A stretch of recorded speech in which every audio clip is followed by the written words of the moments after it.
16वीं सदी में भारतीय उपमहाद्वीप के दिल में एक शासक का उदय हुआ जिसका नाम इतिहास में सबसे महान सम्राटों में से एक के रूप में गूंजेगा। जलालुद्दीन मोहम्मद अकबर, तीसरे मुगल सम्राट। अकबर का जन्म 15 अक्टूबर 1542 को उमरकोट में हुआ था।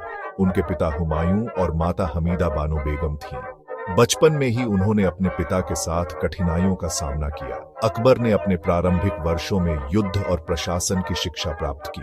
उनके गुरु बैरम खान ने उन्हें एक कुशल योद्धा और रणनीतिकार बनाया। 1556 में केवल 13 वर्ष की आयु में अकबर को मुगल सम्राट घोषित किया गया। उनके शासनकाल की शुरुआत में ही उन्होंने कई महत्वपूर्ण विजय प्राप्त की। 15 अक्टूबर 1542 को उमरकोट के किले में जन्मे अकबर का जन्म एक महत्वपूर्ण ऐतिहासिक घटना थी। यह वह समय था जब मुगल साम्राज्य संकट में था और उनके पिता सम्राट हुमायूं अपने साम्राज्य को पुनः प्राप्त करने के लिए संघर्ष कर रहे थे। अकबर सम्राट हुमायूं और हमीदा बानो बेगम के पुत्र थे।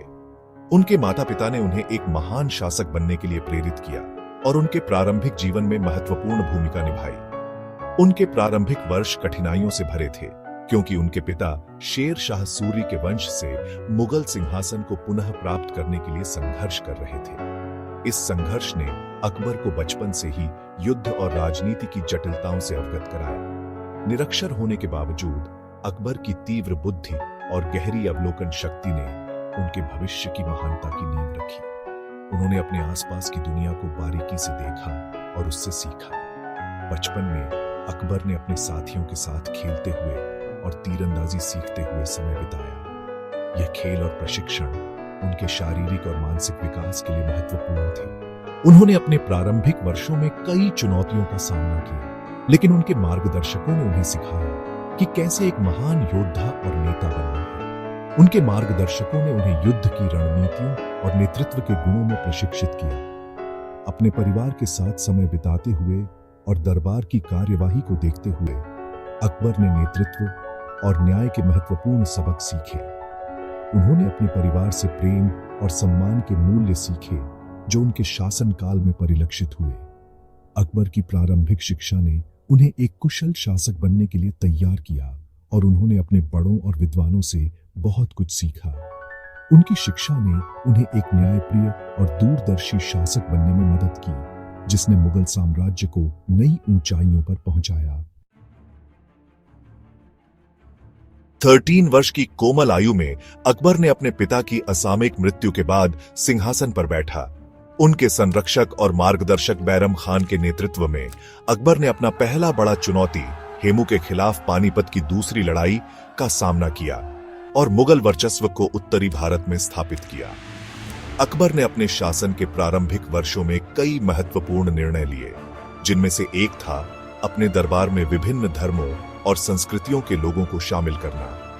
उन्होंने प्रशासनिक सुधार किए और एक मजबूत केंद्रीकृत शासन की नींव रखी। अपने प्रारंभिक सैन्य अभियानों के माध्यम से अकबर ने अपने साम्राज्य का विस्तार किया और इसे मजबूत किया। अकबर ने रणनीतिक सैन्य अभियानों की एक श्रृंखला के माध्यम से मुगल साम्राज्य का विस्तार किया, शक्तिशाली राजपूत राज्यों को वश में किया, गुजरात, बंगाल और दक्कन क्षेत्रों को अपने अधीन किया। फिर भी वह केवल एक विजेता नहीं थे। उन्होंने गठबंधन की तलाश की, राजपूत राजकुमारियों से विवाह किया और अपने साम्राज्य में विभिन्न संस्कृतियों को एकीकृत किया। अकबर की सैन्य रणनीतियों ने उन्हें युद्ध में अजेय बना दिया। उन्होंने तोपखाने और घुड़सवार सेना का कुशलता से उपयोग किया, समुद्री मार्गों पर भी नियंत्रण स्थापित किया और किलों की मजबूत रक्षा प्रणाली बनाई। उन्होंने कूटनीतिक मिशनों के माध्यम से भी अपनी शक्ति को बढ़ाया। अकबर की विरासत ने आने वाली पीढ़ियों को प्रेरित किया। अकबर का शासन क्रांतिकारी था। उन्होंने अपने समय के पारंपरिक और रूढ़िवादी दृष्टिकोणों को चुनौती दी। उन्होंने रूढ़िवाद को अस्वीकार किया और समाज में सुधार लाने के लिए कई कदम उठाए। धार्मिक सहिष्णुता को बढ़ावा दिया, जिससे विभिन्न धर्मों के लोग एक साथ आ सकें और हिंदू, मुस्लिम, ईसाई, जैन और पारसी विद्वानों के बीच चर्चाओं की शुरुआत की। 1582 में उन्होंने इबादत खाना की स्थापना की, जहां विभिन्न धर्मों के विद्वान एकत्र होते थे और धार्मिक मुद्दों पर चर्चा करते थे।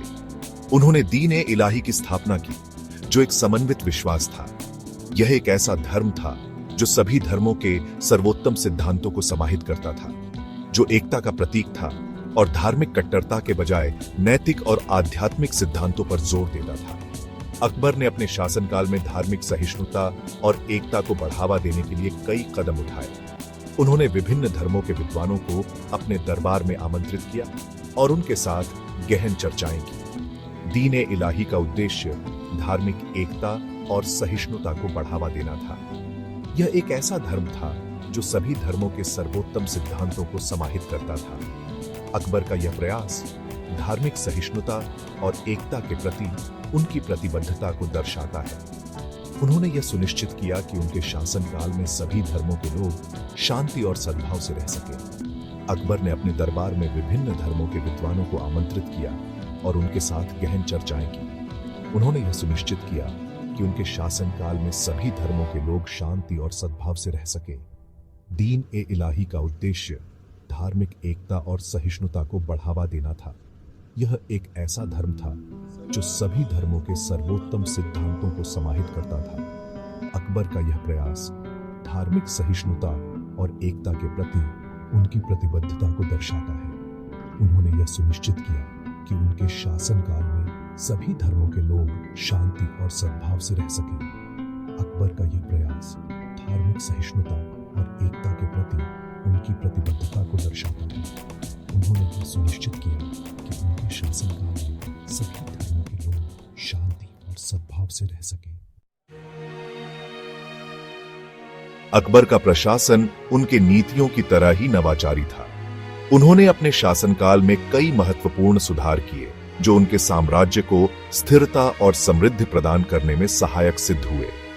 उन्होंने मनसबदारी प्रणाली की शुरुआत की, जो एक सैन्य और प्रशासनिक प्रणाली थी। इस प्रणाली के तहत अधिकारियों को मनसब या रैंक दिए जाते थे, जो उनके कर्तव्यों और जिम्मेदारियों को निर्धारित करते थे। राजा टोडरमल के तहत राजस्व प्रणाली का पुनर्गठन किया, जिससे कर संग्रहण अधिक कुशल और पारदर्शी हो गया। इस प्रणाली ने किसानों और व्यापारियों को भी लाभ पहुंचाया और अपने सभी प्रजा के लिए न्याय सुनिश्चित किया। अकबर ने न्यायिक प्रणाली को भी सुधारने के लिए कई कदम उठाए, जिससे सभी वर्गों को न्याय मिल सके। उनका दरबार प्रतिभाशाली व्यक्तियों से सुसज्जित था, जिन्हें नवरत्न के रूप में जाना जाता था। ये नवरत्न विभिन्न क्षेत्रों में विशेषज्ञ थे और उन्होंने अकबर के शासन को मजबूत बनाने में महत्वपूर्ण भूमिका निभाई। नवरत्नों में बीरबल, तानसेन और राजा टोडरमल जैसे महान व्यक्तित्व शामिल थे, जिन्होंने साम्राज्य की सांस्कृतिक और बौद्धिक समृद्धि में योगदान दिया।